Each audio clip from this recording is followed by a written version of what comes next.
Hello everyone. तो last class में हमने इलेक्ट्रॉन, प्रोटॉन एंड न्यूट्रॉन के डिस्कवरी के बारे में स्टडी किया था, राइट। तो अगर मैं लास्ट क्लास को समराइज करूं तो एटम के अंदर 3 पार्टिकल होते हैं। फर्स्ट पार्टिकल इलेक्ट्रॉन, फिर हमने सेकंड देखा था प्रोटॉन एंड थर्ड पार्टिकल के बारे में स्टडी किया था न्यूट्रॉन, राइट। तो अगर हम देखें इनका डिस्कवर किसने किया था, तो डिस्कवर्ड बाई, तो इनका डिस्कवरी, इलेक्ट्रॉन का डिस्कवरी मेनली हम बोलते हैं जे थॉमसन ने किया था, जे थॉमसन। एंड प्रोटॉन का डिस्कवरी ई गोल्डस्टीन थे, तो discovered by Goldstein. And neutron का डिस्कवरी तो जेम्स चैडविक, राइट। फिर अगर आप देखेंगे इलेक्ट्रॉन पे चार्ज कितना होता है, तो हमने ये फाइंड किया था चार्ज का वैल्यू आएगा -1.6 इंटू 10⁻⁻19 कूलम। एंड प्रोटॉन पे चार्ज एग्जैक्टली सेम होता है, बस अपोजिट होगा। मीन्स अगर ये माइनस है तो ये प्लस हो जाएगा 1.6 इंटू 10⁻⁻19 कूलम। एंड न्यूट्रॉन पे चार्ज 0 होगा। क्लियर है। फिर चार्ज के बाद एक और टर्म आता है रिलेटिव चार्ज।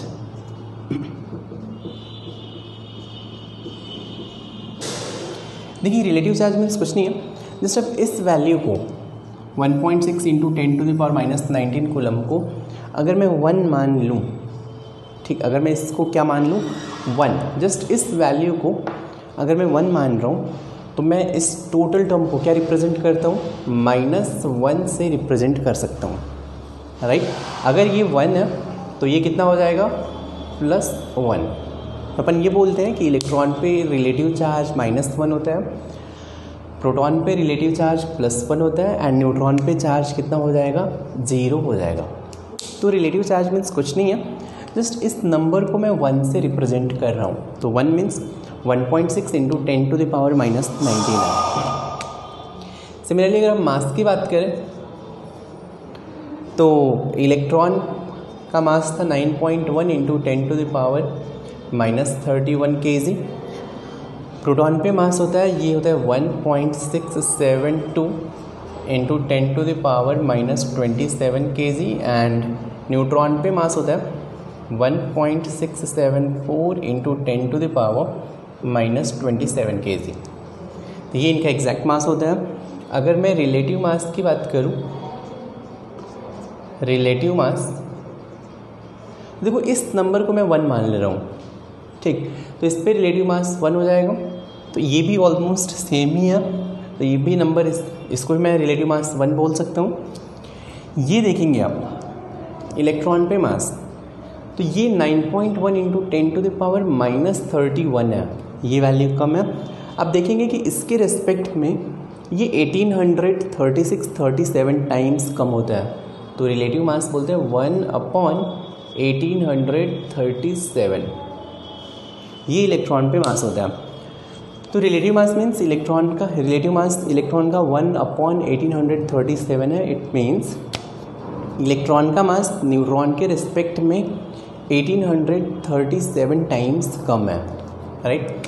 फिर हम इनको डिनोट कैसे कर सकते हैं, तो देखिए अगर मैं न्यूट्रॉन की बात करूं तो न्यूट्रॉन पे चार्ज 0 है, रिलेटिव चार्ज, और रिलेटिव मास 1 है। तो मैं इसको सिंबल ऐसे दूंगा n, सिंस इस पे रिलेटिव चार्ज 0 है और मास 1 है। तो नीचे अपन यहाँ पे चार्ज, रिलेटिव चार्ज डिनोट करते हैं, ऊपर यहाँ पे रिलेटिव मास लिखते हैं।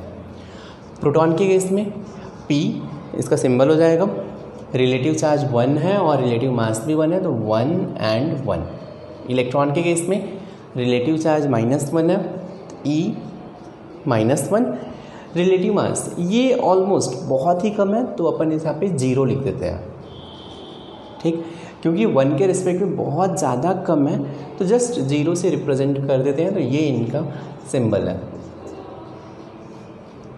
तो चलिए आप चाहें तो जल्दी से वीडियो पॉज करके आप ये नोट कर लें, फिर अपन आगे आते हैं। जल्दी से आप ये नोट करें।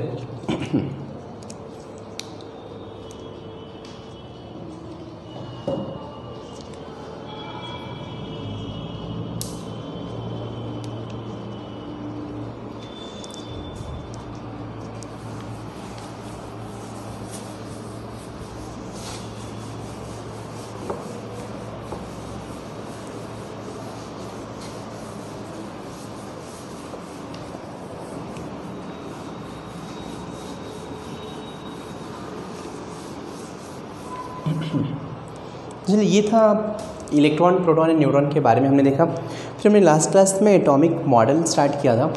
एटॉमिक मॉडल में सबसे पहले हमने देखा था थॉमसन मॉडल। और थॉमसन मॉडल क्या था, एक लाइन में बोले तो फिर जस्ट पॉजिटिवली चार्ज स्फीयर होगा एंड इसमें नेगेटिव इलेक्ट्रॉन एम्बेडेड होंगे।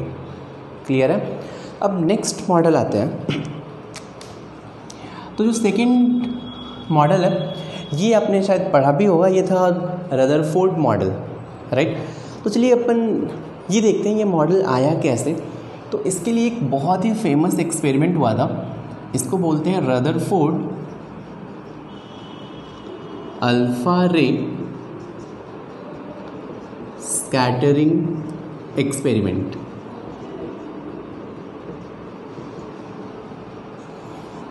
राइट। तो ये एक्सपेरिमेंट आपने 9th या 10th में पढ़ा भी होगा। तो इन्होंने क्या किया, रदरफोर्ड ने एक थिन फॉइल लिया। इसलिए यहाँ पे इन्होंने एक लेट्स से ये थिन गोल्ड फॉइल है, एयू मीन्स गोल्ड होता है, ठीक। मान लीजिए एक ऐसा थिन गोल्ड फॉइल है और इसको चारों साइड से जिंक सल्फाइड स्क्रीन लगा दिया, ठीक। आपको पता है जिंक सल्फाइड का काम क्या होता है, जिंक सल्फाइड ZnS स्क्रीन।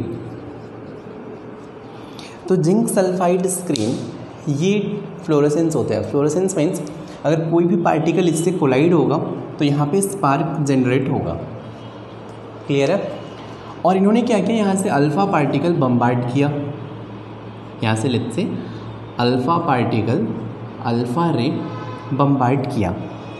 आपको पता है अल्फ़ा रे क्या होता है, तो ये हीलियम 2+ को अगर आप हाई वेलोसिटी दे देंगे तो इसी को अपन अल्फ़ा रे बोलते हैं। मीन्स यहाँ से मुझे समझ में आ रहा है कि अल्फ़ा रे पे हीलियम 2+ मीन्स +2 चार्ज है। और अभी देखो जब ये एक्सपेरिमेंट कर रहे थे रदरफोर्ड, तो इसके पहले थॉमसन ने अपना मॉडल दिया था कि एटम कैसा होता है। तो एटम पॉजिटिवली चार्ज स्फीयर होता है और इसके अंदर नेगेटिव इलेक्ट्रॉन एम्बेडेड होते हैं, राइट। अब रदरफोर्ड ने सोचा कि अगर एटम पॉजिटिव चार्ज स्फीयर है तो जैसे ही अल्फ़ा रे या हीलियम 2+ बम्बार्ड करूँगा तो हीलियम पे 2+ चार्ज, एटम भी पॉजिटिव चार्ज स्फीयर है, प्लस एंड प्लस में रिपल्शन होगा। रिपल्शन होने से क्या होगा कि अल्फ़ा पार्टिकल जस्ट कोलाइड नहीं होगा, ये क्या होगा, डेविएट हो जाएगा। तो कुछ ऐसा सोचा था रदरफोर्ड ने। फिर से बता रहा हूँ, रदरफोर्ड के टाइम पे सिंस सिर्फ थॉमसन मॉडल था, थॉमसन मॉडल में क्या था कि एटम पॉजिटिव चार्ज स्फीयर है, इलेक्ट्रॉन तो अंदर एम्बेडेड होंगे, राइट।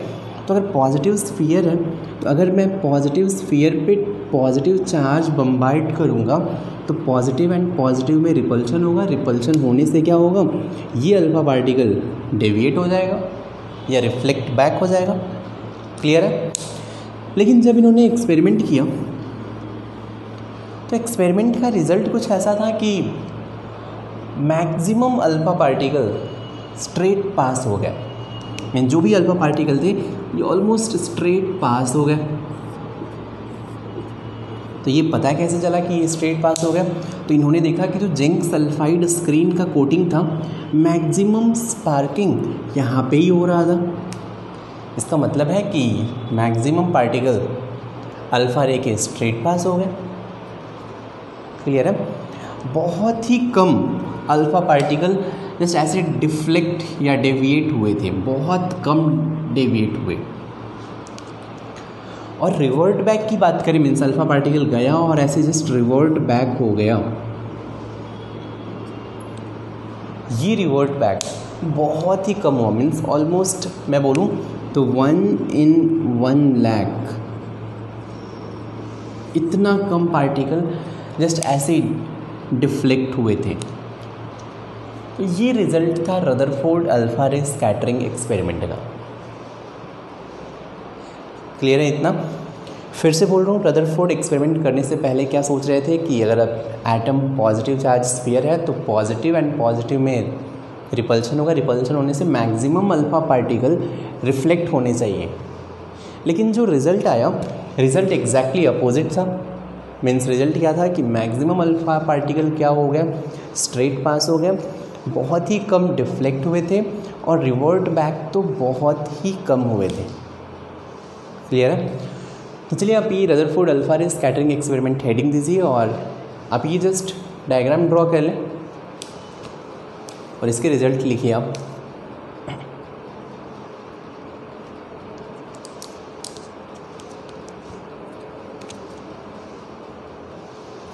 चलिए आप चाहे जल्दी से नोट करें और चलिए पॉइंट लिखिए कि चलिए फर्स्ट पॉइंट लिखें, इस एक्सपेरिमेंट का रिजल्ट क्या था। फर्स्ट पॉइंट लिखिए कि most of the alpha particle passed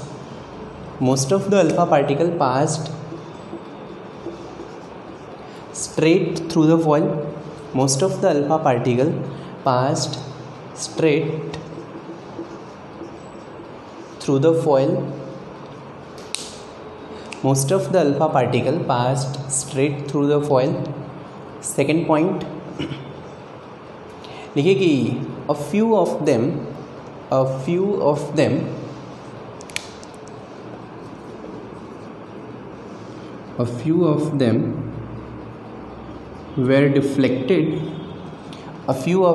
were deflected through small angle. A few of them were deflected through small angle. और थर्ड पॉइंट लिखें कि a very few of them, बहुत ही कम, a very few of them, bracket में लिख सकते हैं कि approximately 1 in 1 lakh,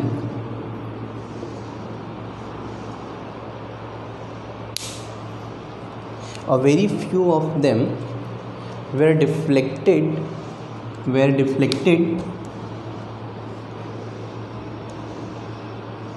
a very few of them, bracket में 1 in 1 lakh, were deflected through angle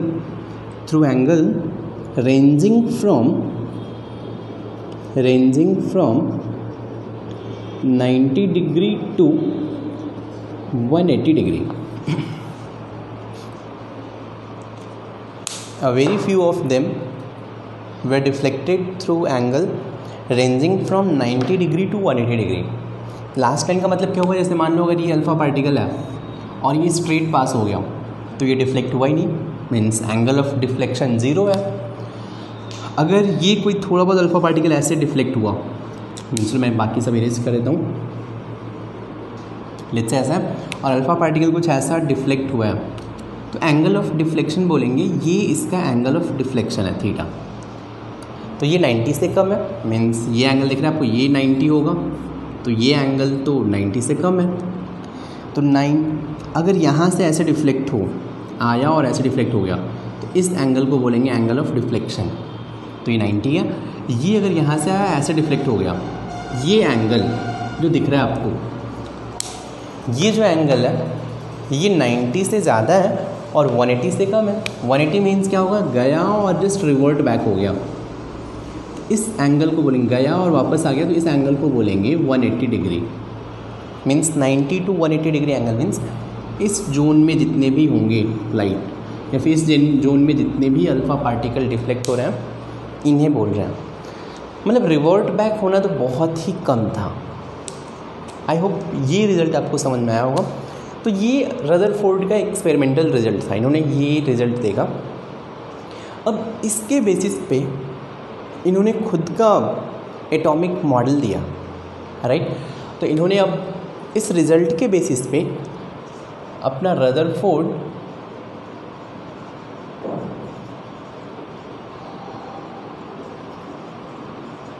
atomic model दिया,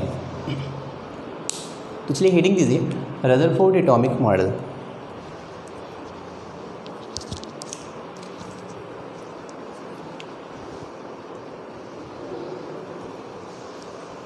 अब चलिए इस रिजल्ट के बेसिस पे इन्होंने अपना एटॉमिक मॉडल क्या दिया। देखिए रिजल्ट की था पहला कि most of the alpha particle passed straight through the foil. तो इन्होंने क्या सोचा, देखो यार अगर एटम है और maximum alpha particle straight pass हो रहे हैं, इट मीन्स क्या होगा कि मैक्सिमम एटम में स्पेस क्या होना चाहिए, एम्प्टी होना चाहिए। Since maximum alpha particle straight pass हो रहे हैं, इट मीन्स मैक्सिमम स्पेस क्या होना चाहिए, एम्प्टी होना चाहिए। क्लियर है। फिर उन्होंने सेकेंड पॉइंट बोला यार कि कुछ अल्फा पार्टिकल डिफ्लेक्ट भी हो रहे हैं, बहुत ही कम, मतलब 1 in 1 लाख तो ऐसे हायर एंगल से डिफ्लेक्ट हो रहे थे। तो यार अगर ये डिफ्लेक्ट हो रहे हैं तो अल्फा पार्टिकल पे पॉजिटिव चार्ज है, राइट। अल्फा पार्टिकल पे पॉजिटिव चार्ज है और कुछ अल्फा पार्टिकल डिफ्लेक्ट हो रहे हैं, मीन्स रिपल्शन लग रहा होगा। ऑफ कोर्स ये रिपल्शन एक्सपीरियंस कर रहे होंगे, रिपल्शन एक्सपीरियंस करने के बाद ही डिफ्लेक्ट होंगे। तो इसका मतलब ये हुआ कि बहुत ही छोटा सा सेंटर पे बहुत ही स्मॉल पॉजिटिव चार्ज होना चाहिए। मीन्स फिर से बोल रहा हूँ, सेंटर पे पॉजिटिव ही क्यों होना चाहिए। देखो अभी जब रदरफोर्ड अपना एटॉमिक मॉडल दे रहे थे तब अभी न्यूट्रॉन का डिस्कवरी नहीं हुआ था। न्यूट्रॉन का डिस्कवरी बाद में हुआ है, 1932 में हुआ है। ये रदरफोर्ड का एटॉमिक मॉडल है, ये 1930 से पहले ही है, ठीक। तो अभी न्यूट्रॉन की तो बात करेंगे नहीं, सिर्फ किसकी बात करेंगे, प्रोटॉन एंड इलेक्ट्रॉन की। प्रोटॉन पे पॉजिटिव चार्ज, इलेक्ट्रॉन पे नेगेटिव चार्ज। तो डाउट ये था कि प्रोटॉन एंड इलेक्ट्रॉन कहाँ पे रहते होंगे। तो इन्होंने क्या बोला, first point, since maximum alpha particle straight pass हो गए, इट मीन्स मैक्सिमम स्पेस तो एम्प्टी है और कुछ अल्फा पार्टिकल मीन्स बहुत ही कम डिफ्लेक्ट हो रहे हैं। तो इन्होंने बोला कि सेंटर पे सिंस डिफ्लेक्ट हो रहा है, इट मीन्स सेंटर पे पॉजिटिव चार्ज होगा। क्लियर है। फिर आपको 2 पॉइंट समझ में आ गया कि सेंटर पे पॉजिटिव चार्ज होना चाहिए, और ये जो सेंटर है इसी को अपन न्यूक्लियस बोलते हैं, राइट। सेंटर पे एक बहुत ही स्मॉल न्यूक्लियस होना चाहिए। न्यूक्लियस का साइज़ बहुत ही कम होगा, मीन्स आप ऐसे मान सकते हैं कि कोई फुटबॉल का ग्राउंड है तो उसमें आप सेंटर पे जस्ट ऐसे एक फुटबॉल रख दो, ठीक। तो इतना स्मॉल साइज़ होता है। चलिए फिर सेकेंड पॉइंट तो आपको समझ में आया कि सेंटर पे न्यूक्लियस होना चाहिए जिस पे पॉजिटिव चार्ज होना चाहिए। थर्ड पॉइंट क्या आया कि इलेक्ट्रॉन कहाँ पे होगा। अब सेंटर पे तो पॉजिटिव चार्ज है, बाहर इलेक्ट्रॉन होगा कहीं। क्लियर है। एटम से बाहर इलेक्ट्रॉन होगा। फिर डाउट आया कि अगर मान लो सेंटर पे पॉजिटिव चार्ज है और बाहर इलेक्ट्रॉन रहेगा तो प्लस एंड माइनस में अट्रैक्शन होगा या रिपल्शन होगा। ऑफ कोर्स दोनों अपोजिट चार्ज हैं तो अट्रैक्शन होगा। तो अट्रैक्शन होगा मीन्स इलेक्ट्रॉन न्यूक्लियस से अट्रैक्ट होगा तो ये न्यूक्लियस के अंदर रहेगा और प्लस एंड माइनस मिलेंगे, फिर ये दोनों न्यूट्रलाइज हो गए। इससे तो काम नहीं चलेगा। तो इन्होंने क्या सोचा कि देखो यार सेंटर पे इलेक्ट्रॉन तो नहीं रह सकता है, सेंटर पे पॉजिटिव चार्ज है। अब एक थियरी आया था कि शायद आपको पता भी होगा, कोई भी पार्टिकल अगर सर्कुलर पाथ में मूव करता है, मान लीजिए अगर कोई m मास का पार्टिकल है और अगर इसको आप v वेलोसिटी से रेडियस मान लेते हैं सर्किल का r है, कोई m मास का पार्टिकल है और अगर आप r रेडियस में, अगर सर्किल का रेडियस r है, v वेलोसिटी से अगर मूव करें तो इस पे एक सेंट्रीफ्यूगल फोर्स लगता है। कौन सा फोर्स? ये होता है सेंट्रीफ्यूगल फोर्स, ठीक। और ये सेंट्रीफ्यूगल फोर्स इस सेंटर और इस पार्टिकल को कनेक्ट कर हुए इसके अपोजिट डायरेक्शन में लगता है और इसका जो वैल्यू होता है आप फिजिक्स में पढ़ोगे होता है ये mv²/r। तो चलिए बाद में आप फिजिक्स में पढ़ोगे सर्कुलर मोशन में कि कोई भी पार्टिकल है, अगर m मास का पार्टिकल है, v वेलोसिटी से किसी सर्कुलर पाथ में मूव कर रहा है जिसका रेडियस r है, तो एक आउटर डायरेक्शन में एक फोर्स लगता है, इसका मैग्नीट्यूड होता है mv²/r। तो mv²r में m मास ऑफ पार्टिकल होता है, v वेलोसिटी ऑफ पार्टिकल है, r is radius of circle, और इसका डायरेक्शन सेंटर से दूर होता है, अवे फ्रॉम सेंटर होता है। रदरफोर्ड ने इस कॉन्सेप्ट का यूज़ किया। उन्होंने बोला देखो यार, अगर इलेक्ट्रॉन रेस्ट पे रहेगा फिर तो प्रॉब्लम है, क्योंकि प्लस एंड माइनस में अट्रैक्शन होगा, इस पर फोर्स इधर लगेगा, तब तो इसको सेंटर में आना ही है।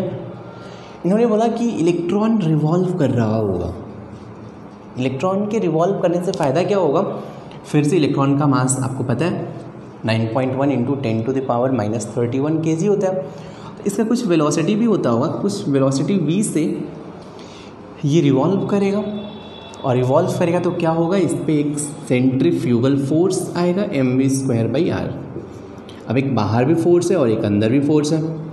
अगर ये दोनों फोर्स इक्वल हो गया तो अब इलेक्ट्रॉन न्यूक्लियस के अंदर नहीं जाएगा, तो इलेक्ट्रॉन क्या रहेगा, जस्ट ऐसे मूव करते रहेगा, मूव करते रहेगा, मूव करते रहेगा।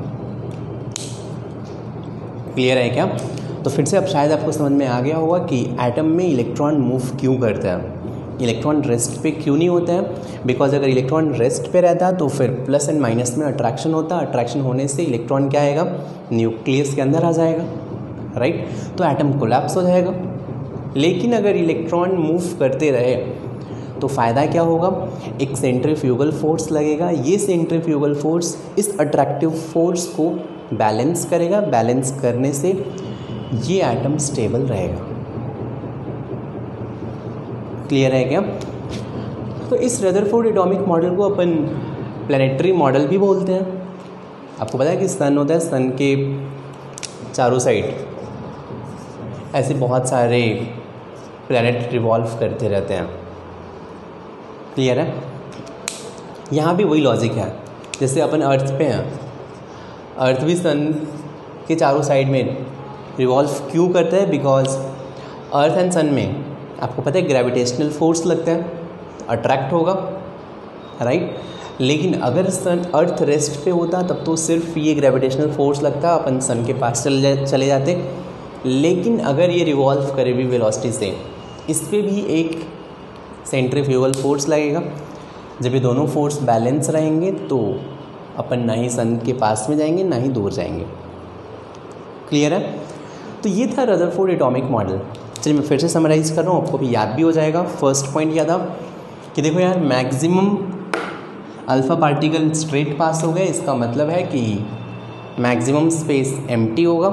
सेकेंड पॉइंट, थोड़े बहुत अल्फ़ा पार्टिकल डिफ्लेक्ट हुए हैं, इसका मतलब है कि सेंटर पे बहुत ही स्मॉल न्यूक्लियस होगा और इस न्यूक्लियस पे चार्ज पॉजिटिव होगा। Third point, electron circular path में रिवॉल्व करेगा। क्यों रिवॉल्व करेगा? बिकॉज इस अट्रैक्टिव फोर्स को बैलेंस करना है। आई होप आपको ये तीनों पॉइंट समझ में आया होगा। तो चलिए वन बाय वन करके ये पॉइंट नोट करते हैं। तो आप हेडिंग दें, ये सब आप मत लिखो, लिखो आप रदरफोर्ड एटॉमिक मॉडल, हेडिंग दीजिए रदरफोर्ड एटॉमिक मॉडल। और चलिए फर्स्ट पॉइंट लिखिए। First point, most of the space in atom is empty. Most of the space in atom is most of the space in atom is empty. कहाँ से conclude किया आपको समझ में आना चाहिए, इसी एक्सपेरिमेंट से। सेकेंड पॉइंट लिखिए कि a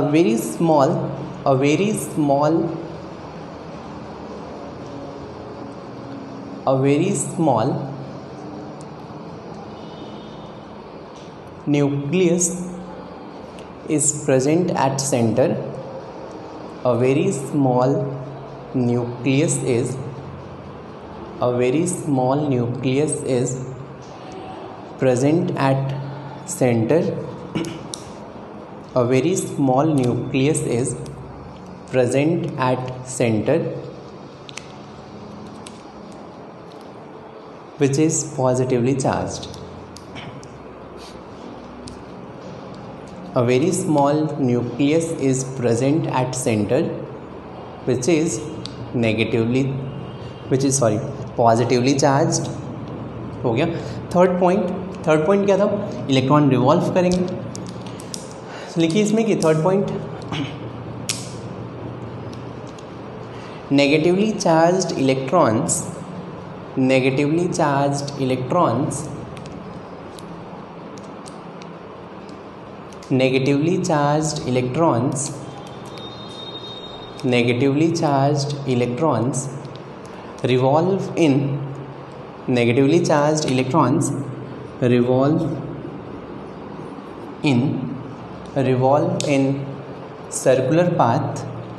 revolve in circular path. इस सर्कुलर पाथ को अपन ऑर्बिट बोलते हैं, तो ब्रैकेट में लिख सकते हैं आप called orbit. Negatively charged electrons revolve in circular path, bracket में called orbit. To counter balance, ये रिवॉल्व क्यों करते हैं? Because to counter balance the force of attraction between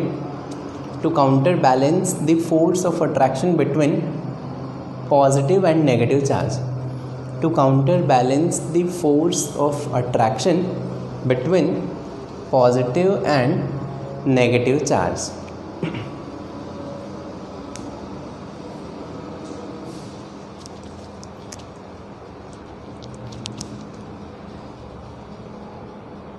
चलिए, आई होप इतना क्लियर है आपको.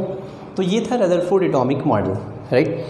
चलिए अभी जल्दी से अपन इसका डिमेरिट्स भी देख लेते हैं. इसमें प्रॉब्लम क्या आया इस मॉडल में. देखो, बाद में एक फिजिक्स में एक ब्रांच है इलेक्ट्रोडायनेमिक्स.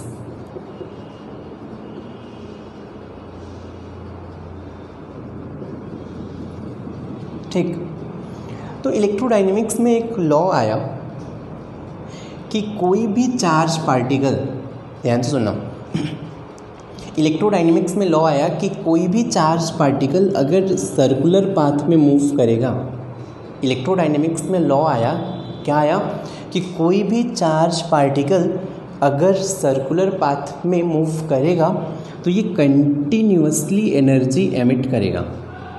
फिर से बता रहा हूँ, तो कोई भी चार्ज पार्टिकल, लॉ क्या इलेक्ट्रोडायनेमिक्स का, कोई भी चार्ज पार्टिकल अगर सर्कुलर पाथ में मूव करेगा तो फिर ये कंटिन्यूअसली एनर्जी रिलीज करेगा.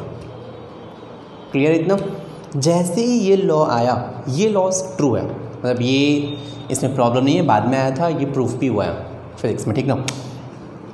तो ये लॉ आने के बाद प्रॉब्लम क्या हुआ कि देखा गया यार इलेक्ट्रॉन पे भी नेगेटिव चार्ज है. तो फिर साइंटिस्ट भाई लोगों ने सोचा कि अगर इलेक्ट्रॉन पे भी नेगेटिव चार्ज है तो ये भी नेगेटिव चार्ज सर्कुलर पाथ में मूव कर रहा है, तो इलेक्ट्रॉन को भी एनर्जी कंटिन्यूअसली रिलीज करना चाहिए. ये लॉ ट्रू है, इसमें कोई प्रॉब्लम नहीं है. ठीक, तो अगर ये लॉ ट्रू है तो फिर इलेक्ट्रॉन को भी कंटिन्यूअसली एनर्जी रिलीज़ करना चाहिए. तो अगर इलेक्ट्रॉन कंटिन्यूअसली एनर्जी रिलीज़ करेगा तो इलेक्ट्रॉन का एनर्जी टाइम के साथ क्या होगा? डिक्रीज़ होगा. बहुत ही सिंपल है यार. अगर इलेक्ट्रॉन है, इलेक्ट्रॉन कंटिन्यूअसली एनर्जी रिलीज़ कर रहा है तो टाइम के साथ इलेक्ट्रॉन का एनर्जी क्या होगा? डिक्रीज़ होगा. मीन्स इसका एनर्जी डिक्रीज़ होगा. और आपको पता है काइनेटिक एनर्जी का फॉर्मूला होता है ½mv². तो अगर इलेक्ट्रॉन का काइनेटिक एनर्जी डिक्रीज़ हो रहा है, मास तो इलेक्ट्रॉन का सेम है, मीन्स काइनेटिक एनर्जी डिक्रीज़ होगा तो साथ में इसका वेलोसिटी डिक्रीज़ होगा. मीन्स टाइम के साथ क्या होना चाहिए इलेक्ट्रॉन को कंटिन्यूसली एनर्जी रिलीज़ करना चाहिए। एनर्जी रिलीज़ करने से क्या होगा, इलेक्ट्रॉन का एनर्जी डिक्रीज़ होगा। एनर्जी डिक्रीज़ होने से क्या होगा, इलेक्ट्रॉन का वेलोसिटी डिक्रीज़ होगा। क्लियर है? अब सोचो क्या होगा, इलेक्ट्रॉन का अगर वेलोसिटी डिक्रीज़ हो गया तो ये जो सेंट्रीफ्यूगल फोर्स था, इफ सेंट्रीफ्यूगल इज mv²/r, तो वेलोसिटी डिक्रीज़ हो रहा है तो ये सेंट्रीफ्यूगल फोर्स डिक्रीज़ होगा। रिलेट करो थोड़ा सा। लॉ में क्या बोला कि कोई भी चार्ज पार्टिकल अगर सर्कुलर पाथ में मूव करेगा तो फिर एनर्जी रिलीज़ करेगा। तो इलेक्ट्रॉन अगर एनर्जी रिलीज़ करेगा तो इलेक्ट्रॉन का काइनेटिक एनर्जी डिक्रीज़ होगा। एनर्जी डिक्रीज़ होगा तो फिर इलेक्ट्रॉन का वेलोसिटी डिक्रीज़ होगा। इलेक्ट्रॉन का वेलोसिटी डिक्रीज़ होगा तो फिर इसका सेंट्रीफ्यूगल फोर्स डिक्रीज़ होगा, because centrifugal force is mv²/r। तो वेलोसिटी डिक्रीज़ होने से इसका सेंट्रीफ्यूगल फोर्स डिक्रीज़ होगा।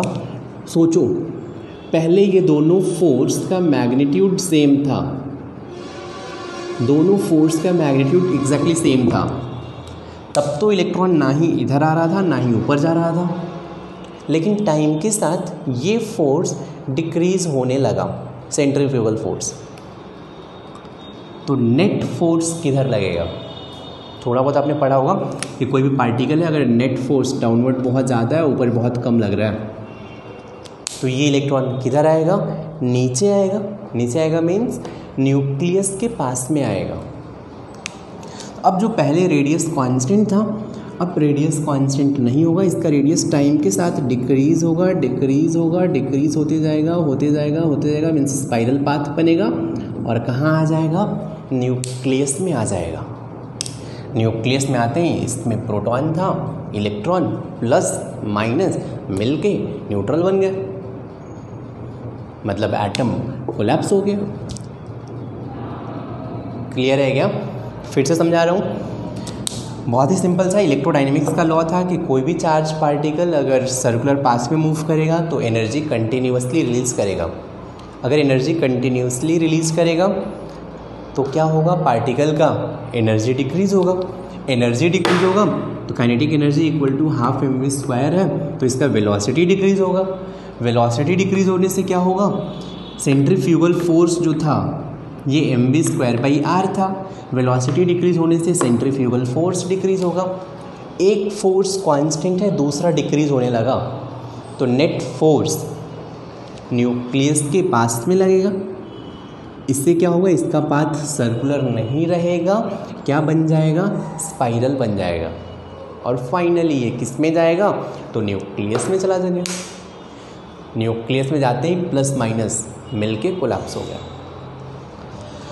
तो यार ये लॉ तो ट्रू है, इसका मतलब क्या होना चाहिए, इसमें प्रॉब्लम है। क्लियर है क्या? तो ये फर्स्ट डिमेरिट है रदरफोर्ड मॉडल का। तो चलिए आप हेडिंग है डीमेरिट्स, हेडिंग दीजिए demerits of Rutherford model. Just आप डीमेरिट्स हेडिंग दें।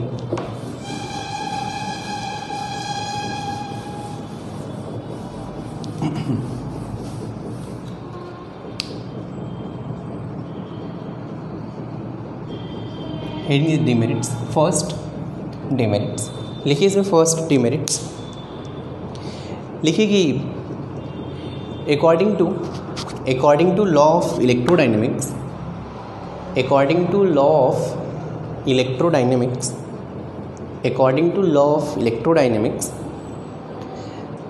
charged particles in circular path, charged particles in circular path, charged particles in circular path release energy continuously. Charged particles in circular path release energy continuously. Release energy continuously. हो गया? So electron should release energy continuously. So electron should release energy continuously, so electron should release energy continuously and its velocity should decrease, and its velocity should decrease, and its velocity should decrease and results in spiral path, and results in spiral path towards nucleus, and results in spiral path towards nucleus, and atom should collapse, and atom should collapse. तो ये तो हो गया first demerit. Second demerit बस आप लिख लें, अभी मैं एक्सप्लेन नहीं करने वाला हूँ। लिखिए सेकेंड डिमेरिट कि it can not explain line spectrum, it cannot explain line spectrum in hydrogen. तो ये हाइड्रोजन में लाइन स्पेक्ट्रम एक्सप्लेन नहीं कर सकते। अब ये स्पेक्ट्रम क्या होता है, लाइन स्पेक्ट्रम क्या होता है, ये टर्म हम लोग इसी चैप्टर में बाद में मैं पढ़ाऊँगा आपको, ठीक। बस अभी ये पॉइंट नोट कर लें, आपको बाद में समझ में आ जाएगा स्पेक्ट्रम क्या होता है, ठीक। तो ये था इस मॉडल का demerits.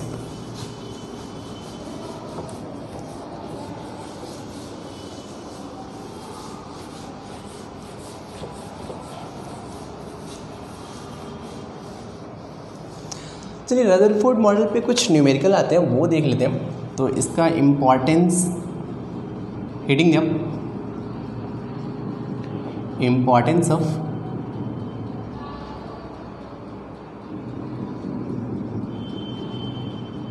Rutherford model.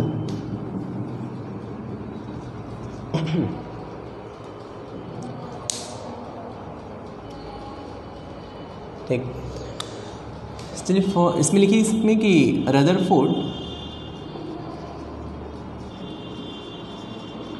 Proved that first point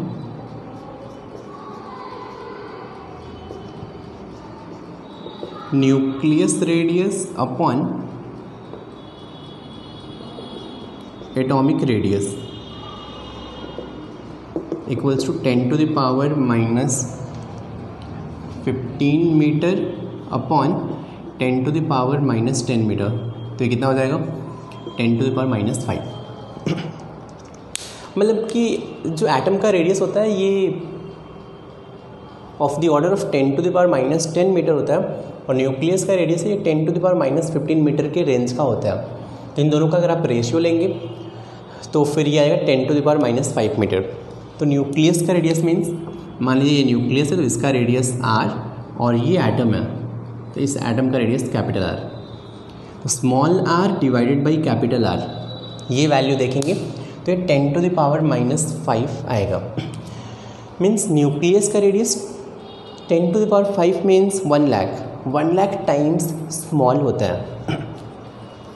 second point, यानी जो न्यूक्लियस वॉल्यूम होता है या न्यूक्लियर वॉल्यूम लिख देता हूँ, nuclear volume upon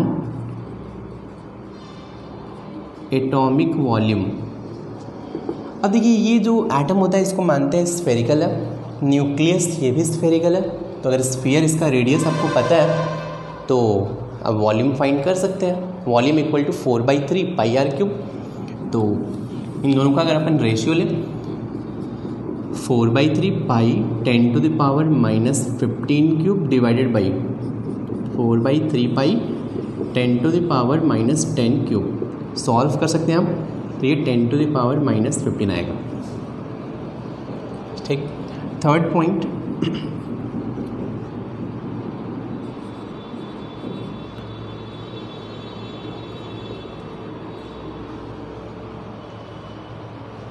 radius of nucleus equals to ये होता है R0 a raised to the power 1/3। ये फॉर्मूला थोड़ा सा ध्यान रखें आप, बहुत छोटे छोटे से फॉर्मूले हैं, इनका डेरिवेशन नहीं करना है अपने को, जस्ट ये फॉर्मूले लर्न करने हैं। ये जो R0 का वैल्यू होता है ये अप्रॉक्सीमेटली 1.11 इंटू 10⁻⁻15 से लेके आपको 1.44 इंटू 10⁻⁻15 मीटर कुछ भी मिल सकता है, ठीक ना। मतलब बहुत 1.11 कहीं लिखा होता है, किसी बुक में 1.2 लिखा होता है, किसी बुक में 1.4 लिखा होता है। तो लेकिन अपन जनरली आपको जो यूज़ करना है ये यूज़ करना है 1.2 इंटू 10⁻⁻15 मीटर, ये आप यूज़ करें। Capital A is mass number, ठीक। मतलब बहुत ही सिंपल से फॉर्मूले हैं। तो जस्ट पहला पॉइंट है कि न्यूक्लियस का रेडियस अपॉन एटॉमिक रेडियस 10⁻⁵ के ऑर्डर का होता है। तो वॉल्यूम जस्ट उनको क्यूब करके फाइंड कर सकते हो। रेडियस ऑफ जो न्यूक्लियस होता है ये R0 A⁻⁴ A is mass number. R0 ये कांस्टेंट है, कांस्टेंट का वैल्यू हमें जो यूज़ करना है 1.2 इंटू 10⁻⁻15 मीटर यूज़ करना है। मैंने आपको ये वैल्यू इसलिए दे दिया कि बहुत सारे बुक्स में अगर इनकेस आप पढ़ रहे हो तो कहीं 1.11 से लेके 1.44 तक कोई भी नंबर दे देते हैं वो लोग। किसी बुक्स में 1.11 भी लिखा होता है, किसी बुक्स में 1.44 भी लिखा है। इसलिए हमें जो यूज़ करना है, अगर आप इनकेस स्पेस में या फिर कहीं भी अगर आपको न्यूमेरिकल मिले आप ये वैल्यू यूज़ करें, ठीक। नोट कर लें आप।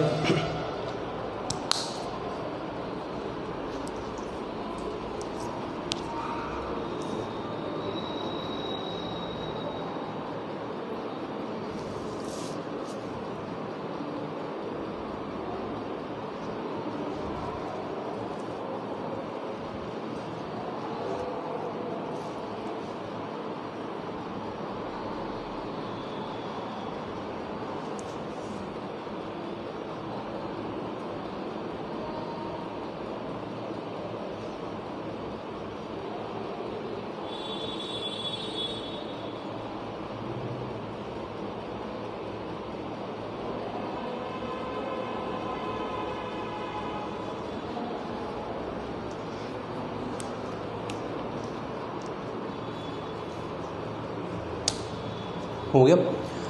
चलिए थर्ड के बाद फोर्थ पॉइंट, एक और फॉर्मूला जो आपको लर्न करना है, capital N equals to kz² upon sin power 4 θ/2। वैसे ये फोर्थ फॉर्मूला आप फिजिक्स में पढ़ने वाले हैं। फिजिक्स में भी मतलब आपको ये एटॉमिक स्ट्रक्चर पढ़ना है जब 12th में जाओगे तो। लेकिन यहाँ पे मतलब क्या है, n equals to the number of alpha particle deflected at angle theta. k is constant और इसका वैल्यू जो आपको यूज़ करना है 177 मेगा इलेक्ट्रॉन वोल्ट, ठीक। तो ये इलेक्ट्रॉन वोल्ट क्या होता है, 1 इलेक्ट्रॉन वोल्ट इक्वल टू होता है 1.6 इंटू 10⁻⁻19 जूल। इलेक्ट्रॉन वोल्ट भी बेसिकली एनर्जी का यूनिट है। अभी आपके लिए थोड़ा सा डिफरेंट लग सकता है, लेकिन आप पढ़ोगे फिर समझ में आएगा। ये आपको इस सिलेबस में है इलेक्ट्रॉन वोल्ट। जैसे आपने पढ़ा है कि जूल क्या होता है, जूल भी एनर्जी का यूनिट है, वैसे ही ये टर्म इलेक्ट्रॉन वोल्ट भी एनर्जी का ही यूनिट है। आपको पता है जैसे मीटर होता है, सेंटीमीटर होता है, मीटर भी लेंथ का यूनिट है और सेंटीमीटर भी लेंथ का यूनिट है। 1 मीटर में 100 सेंटीमीटर होता है। वैसे ही जूल और इलेक्ट्रॉन वोल्ट भी एनर्जी के यूनिट है।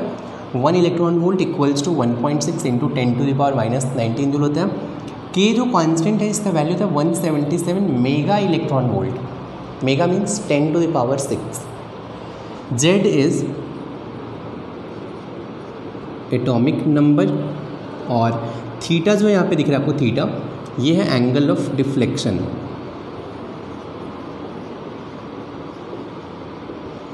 मतलब इस फॉर्मूले का इम्पॉर्टेंस ये है कि मान लीजिए कोई अल्फ़ा पार्टिकल है और ये फॉयल है, यहाँ से ऐसे डिफ्लेक्ट हो रहा है इस एंगल को बोलते हैं एंगल ऑफ डिफ्लेक्शन थीटा। ये अल्फ़ा पार्टिकल है, अल्फ़ा रे, ये फॉयल है, थिन फॉयल है।